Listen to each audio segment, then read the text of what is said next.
সরস্বতী পুজো উপলক্ষে বনমালী চট্টা হাই স্কুলে বিজ্ঞান মডেল প্রদর্শনীর আয়োজন। সরস্বতী পুজো মানেই শুধু সেজে গুজে ঘুরে বেড়ানো নয়, সত্যিকারের সরস্বতী আরাধনা যে নতুন কিছু শেখার মধ্য দিয়ে হতে পারে, সেটাই তুলে ধরল কাঁথি ৩ নম্বর ব্লকের ঐতিহ্যবাহী বনমালী চট্টা হাই স্কুল।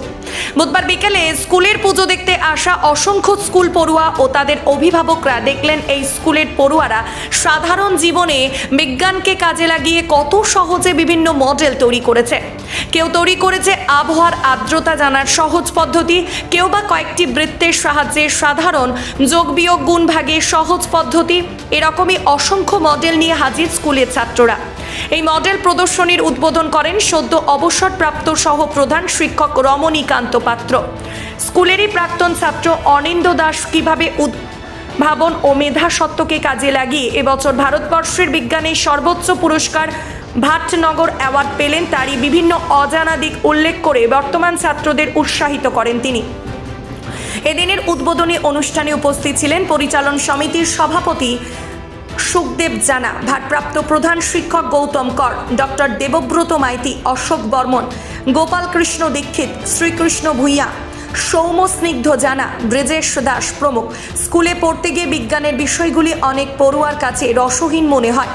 বিজ্ঞান বিষয়ে তাদেরকে উৎসাহিত করতে এমনই উদ্যোগ নেওয়া হয়েছে বলে জানিয়েছেন এই প্রদর্শনীর দায়িত্বে থাকা শিক্ষক অজয় কুমার গিরি।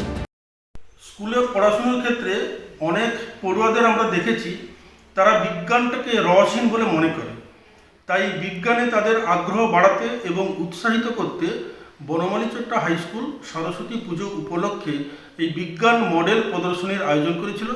এখানে ছাত্ররা নিজেদের মতো করে বিজ্ঞানের সাধারণ নীতি নিয়মকে কাজে লাগিয়ে বিভিন্ন মডেল তারা প্রস্তুত করে এনেছিল।